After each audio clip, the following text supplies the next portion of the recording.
The rules of accurate thinking are so clear and simple that I often wonder why so few people ever take time to learn the rules, since accurate thinking is the very foundation of all successful achievements.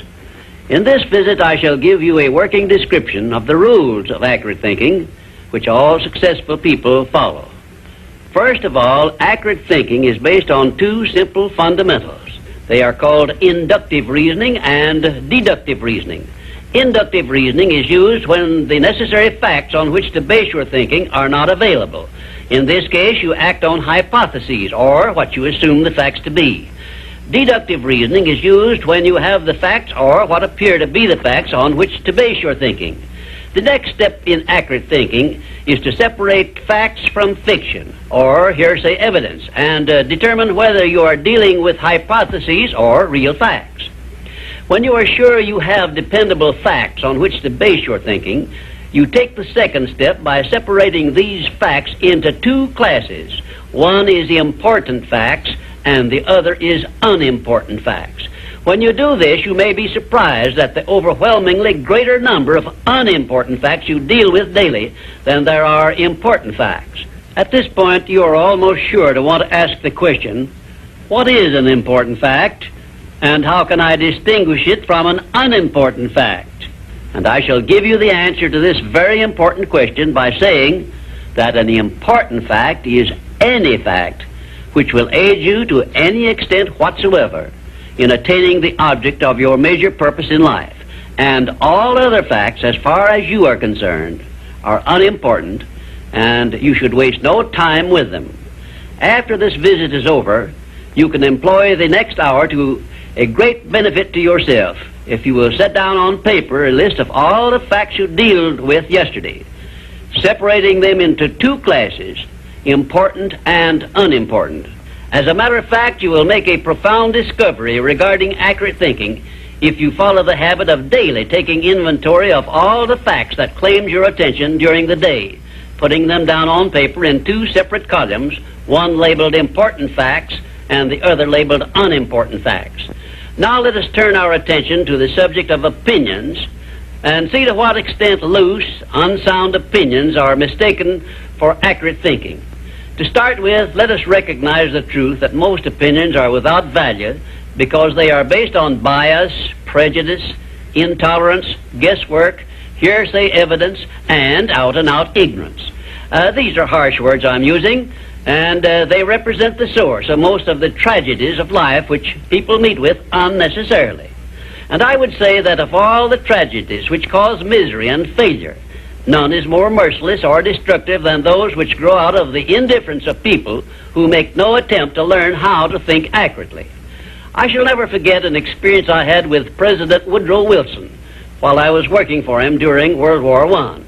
I asked the President what effect he believed World War I would have on civilization, and his reply was brief, but it was a masterpiece which you should remember as long as you live. "I cannot answer your question," said the President, "because I have no facts on which to base an opinion." If you will remember Woodrow Wilson's 15-word speech every time you are about to express an opinion about anything, the chances are that you will soon get out of the habit of expressing or even having opinions not based on something more substantial than biases, prejudices, and emotional feelings which often serve as fathers to facts.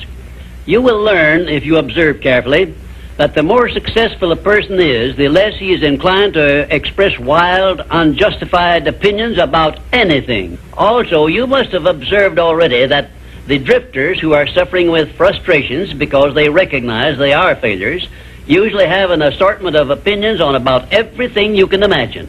When I hear someone expressing a definite opinion about something of which I have definite reason to believe he knows little or nothing, I think of an experience I had when I stopped a Quaker on the streets of Philadelphia and asked him the time of day. He took out his watch, examined it carefully, and then in a slow, emphatic tone of voice he said, "Well, sir, according to this alleged timepiece, it appears to be approximately 1 minute and 10 seconds past 12 o'clock. I was particularly impressed by the care with which this Quaker identified the source of his information which he was passing on to me. And I often thought afterward how beneficial it would be if all people who express opinions or give out information would take the time to identify the source from which they were able to speak.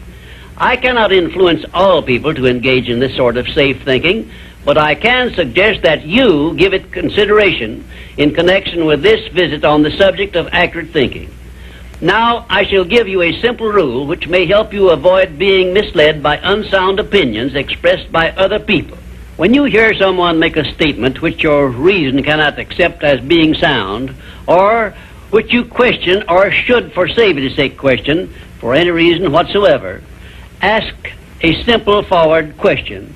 How do you know?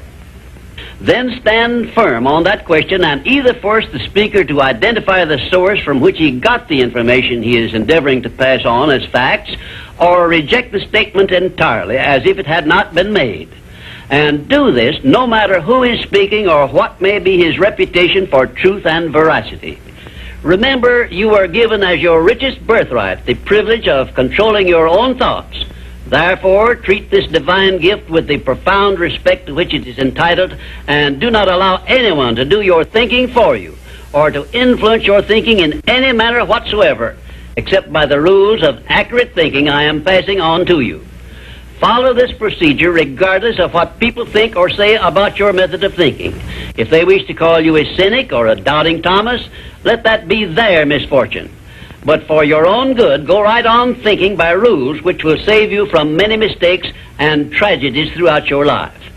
Now I will give you 7 rules to follow, which, if you memorize them and follow them as a daily habit, may bring you top rating as an accurate thinker.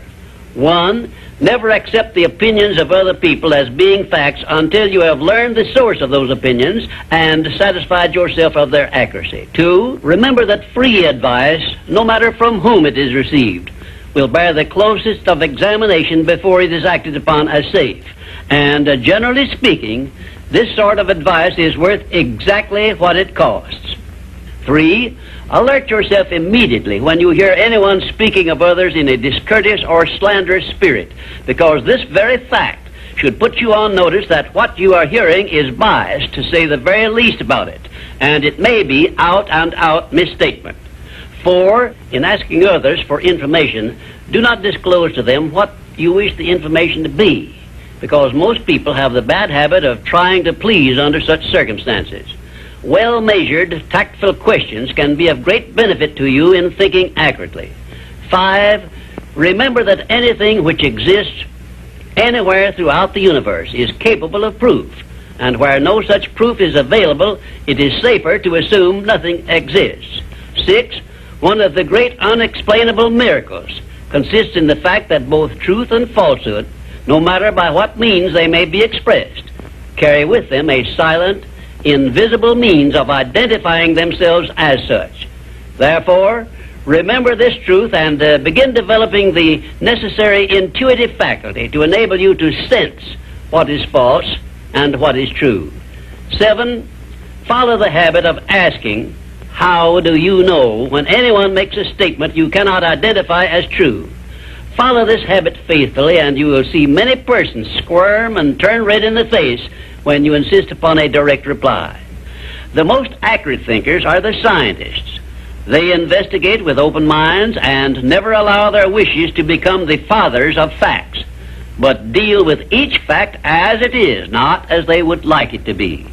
Now, one final word of warning I feel I should leave with you. Study yourself carefully, and you may discover that your own emotions are your greatest handicap in the business of accurate thinking. It is easy for you to believe that which you wish to believe, and unfortunately that is precisely what most people do. This is a method by which many people condemn themselves to eternal failure and defeat, and it is a method which opens wide that sealed envelope which contains the list of penalties they must pay for neglecting to take possession of their minds and use them for constructive ends beneficial to themselves. And now, until our next visit, may I say goodbye.